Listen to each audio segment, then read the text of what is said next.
नमस्कार, आप देख रहे हैं न्यूज मूवमेंट और मैं हूं आपके साथ ज्योतिका। आइए रुक करते हैं फटाफट खबरों की ओर। मिर्जापुर में जिलाधिकारी दिव्या मित्तल के निर्देश पर उप जिलाधिकारी नवनीत सहेरा ने लखनिया दरी पर्यटक स्थल पहुंचकर निरीक्षण कर लखनिया दरी गेट का ताला सैलानियों के लिए खोल दिया। पहाड़ों के बीच झील, झरने और प्राकृतिक वातावरण के बीच सैलानियों का आवागमन शुरू हो गया। वहीं जिला प्रशासन ने मांस व मदिरा सेवन पर पूर्ण प्रतिबंध लगा दिया है। अगर कोई मांस या मदिरा का सेवन करता है तो उस सैलानी के ऊपर 1000 रुपए का अर्थदंड लगाते हुए लखनिया दरी पर्यटक स्थल से बाहर कर दिया जाएगा। संतोष गुप्ता की रिपोर्ट। मिर्जापुर में आज दिनांक 3 अगस्त को जिलाधिकारी दिव्या मित्तल द्वारा मुख्य विकास अधिकारी एवं अन्य अधिकारियों संग शास्त्री सेतु पर कराए जा रहे कार्यों का निरीक्षण किया।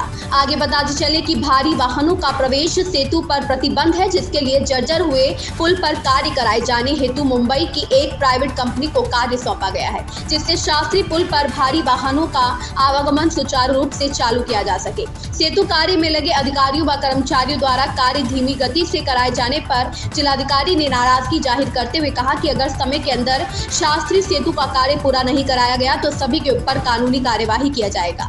उन्होंने लास्ट वार्निंग देते हुए कहा कि मेरे द्वारा रात में भी निरीक्षण किया जा सकता है, इसलिए दिन रात एक करके सेतु का कार्य समय से पूर्ण कर लिया जाए, जिससे भारी वाहनों को शास्त्री सेतु पर सुचारू रूप से चलाया जा सके। संतोष गुप्ता की रिपोर्ट। देखिए, शास्त्री पुल पे कुछ रिपेयर का जो कार्य चल रहा है हमारा, जिसकी वजह से शास्त्री पुल भारी वाहनों के लिए बंद भी है, उसी का निरीक्षण करने के लिए आज मैं यहाँ आई थी। तो अभी काम धीमा चल रहा है। हमने पर्ट चार्ट देखा, उसके क्रम में जो काम अभी तक हो जाना चाहिए था वो नहीं हुआ है। तो जो कार्यदायी संस्था है और जो ठेकेदार हैं उनको आखिरी वार्निंग दी जा रही है कि वो अपने काम को 15 अगस्त तक ससमय कर लें, अन्यथा हमको इनके ऊपर कार्रवाई करनी पड़ेगी। मगर इन्होंने हमें आश्वस्त किया है कि वे कार्य की गति को बढ़ाएंगे और समय से हमारा कार्य पूरा करके देंगे। संचारी रोगों के आगमन को लेकर डीएम ने किया मंडलीय अस्पताल का औचक निरीक्षण। 3 डेंगू मरीजों के मिलने के बाद जिला प्रशासन हुआ सतर्क। निरीक्षण के दौरान डीएम दिव्या मित्तल का जागा वात्सल्य, बीमार बच्ची को दुलारी और पुचकारी ही नहीं, उसके हाथों को पकड़कर जताई प्यार। अस्पताल की व्यवस्था से खुश दिखी डीएम। अस्पताल प्रशासन को साधुवाद देते हुए व्यवस्था को ऐसी ही बनाए रखने के लिए ही 150 बेड की व्यवस्था का निर्देश दिया। गौरतलब है कि गत वर्ष डेंगू के चलते प्रदेश सहित जिले में कई लोगों को जान गंवानी पड़ी थी। पूरे प्रदेश में हाहाकार मचा था। मानसून के साथ ही बढ़ने वाले संचारी रोगों के प्रकोप को देखते हुए जिलाधिकारी दिव्या मित्तल ने मंडलीय अस्पताल का औचक निरीक्षण किया। मंडलीय अस्पताल के विभिन्न वार्डों का निरीक्षण करते हुए चिल्ड्रन वार्ड पहुंची। जिलाधिकारी का वात्सल्य फूट पड़ा और उन्होंने एक बीमार बच्ची को काफी देर तक दुलारती और पुचकारती रही। बद्री अग्रहरी की रिपोर्ट। मैम, अस्पताल का निरीक्षण किया गया, क्या खामियां मिली गई? देखिए, अस्पताल का निरीक्षण, अभी संचारी रोग का जो सीज़न है वो स्टार्ट होने वाला है। कुछ 3 डेंगू के पेशेंट हमारे अभी अस्पताल में भर्ती हैं। उसी के क्रम में आज ये तैयारी के लिए मेरा दौरा था। सभी हमारे जो डॉक्टर्स हैं और सीडीओ साहब के साथ दौरा किया गया। तो इनको कहा गया है कि 150 बेड तक हमारे डेंगू के और अन्य संचारी रोगों के पेशेंट्स के लिए बेड्स की तैयारी कर लें। साथ ही में जितनी भी दवाइयों की आवश्यकता है पूर्व में ही अभी से ही उनकी तैयारी पूरी रख लें, ताकि किसी को भी उस समय में कोई समस्या ना हो।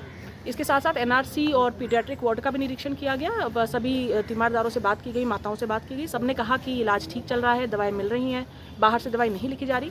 तो इसके लिए पूरे मेडिकल विभाग को मेरी ओर से साधुवाद, और ऐसे ही अपना अच्छा काम करते रहे और सभी लोगों की सेवा करें।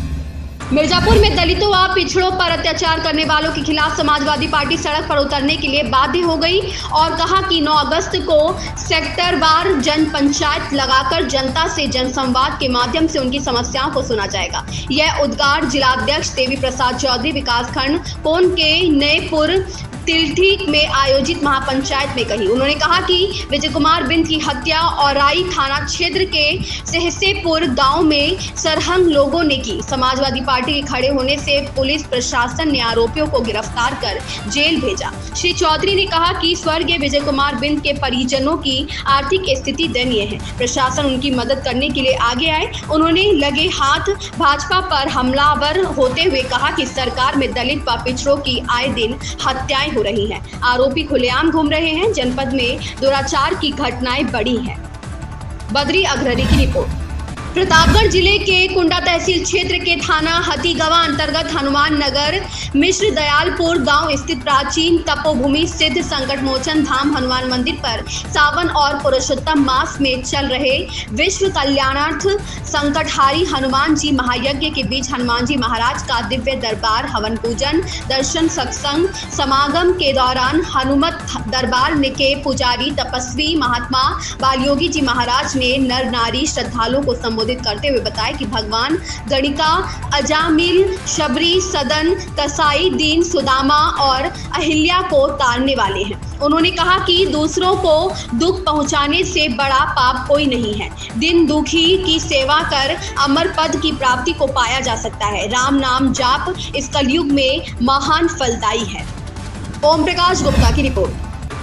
प्रतापगढ़ में दुष्कर्म व पॉक्सो एक्ट के अभियोग में एक वांछित कथित अभियुक्त गिरफ्तार। मिली जानकारी के अनुसार पुलिस अधीक्षक प्रतापगढ़ के निर्देशन में जिले के थाना बाघराय के उप निरीक्षक जगदीश प्रसाद वर्मा मई हमरा द्वारा देखभाल क्षेत्र तलाश वांछित वारंटी अभियुक्त के दौरान थाना बाघराय पर पंजीकृत मुकदमा प्राप्त संख्या 134/2023 धारा 376, 506 भारतीय दंड विधान व 3/4 पॉक्सो एक्ट में वांछित कथित अभियुक्त अभय प्रताप सिंह उर्फ सोनू पुत्र शिव बहादुर सिंह निवासी ग्राम लबदी बेधन गोपालपुर थाना बाघराय प्रतापगढ़ को थाना क्षेत्र के आजाद नगर चौराहा के पास से गिरफ्तार किया गया। गिरफ्तार अभियुक्त के विरुद्ध पुलिस द्वारा आवश्यक विधिक कार्यवाही की जा रही है।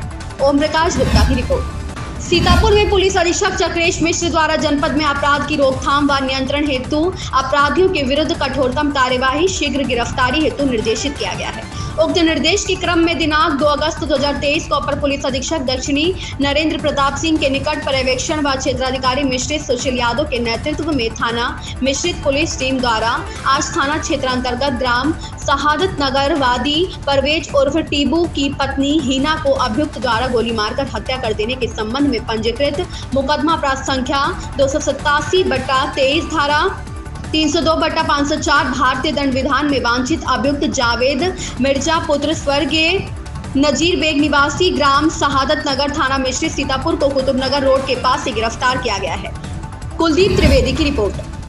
हलिया थाना क्षेत्र के गजरिया गांव में गुरुवार दोपहर खेत से घर लौट रहे दो सगे भाई पैर में लगी मिट्टी को धोने के लिए बाण सागर नहर में बनी सीढ़ी से नीचे उतर गए। पानी के पास पहुंचने पर दोनों बालकों का पैर सीढ़ी से फिसल गया, जिससे दोनों नहर की तेज धारा में बहने लगे। उसी दौरान धान की रोपाई कर घर लौट रही महिला ने नहर में बह रहे दोनों बालकों को चीख पुकार सुनकर नहर की तरफ दौड़ी और आनन फानन में नहर में कूदकर एक बालक को बाहर निकाल लिया, लेकिन एक बालक नहर की तेज धारा में बह गया। क्षेत्र के गजरिया गांव निवासी अरुण मौर्य अपने घर से करीब 1 किलोमीटर दूर बाण सागर नहर के किनारे पत्नी सुशीला देवी के साथ धान रोपाई करने गए थे। सुबह बारिश होने से स्कूल नहीं गए अरुण के दो पुत्र 7 वर्षीय आदर्श उर्फ गट्टू व 10 वर्षीय दिव्यांश भी खेत पर गए थे, जहां दोपहर 12:30 बजे करीब खेत से घर लौट रहे थे। पैर में मिट्टी लगी होने के कारण दोनों भाई खेत से कुछ दूर पर बाण सागर नहर में बनी सीढ़ी से नीचे उतरकर पैर में लगी मिट्टी धोने लगे। उसी दौरान नहर में पानी का तेज बहाव होने से दोनों बालकों का पैर फिसलने से नहर की तेज धारा में बहने लगे। धान की रोपाई कर घर आ रही ममता मौर्य पत्नी उदल मौर्य ने नहर में बह रहे दोनों बच्चों की चीख पुकार सुनकर बालकों के माता पिता को बचाने की आवाज लगाकर नहर में कूद पड़ी, जहां महिला ने कड़ी मशक्कत के बाद एक बालक को किसी तरह से नहर से बाहर निकाला, लेकिन दूसरा बालक नहर की तेज धारा में बह गया। बद्री अग्रवाल की रिपोर्ट। इन खबरों में बस इतना ही। बने रहिए न्यूज मोमेंट के साथ।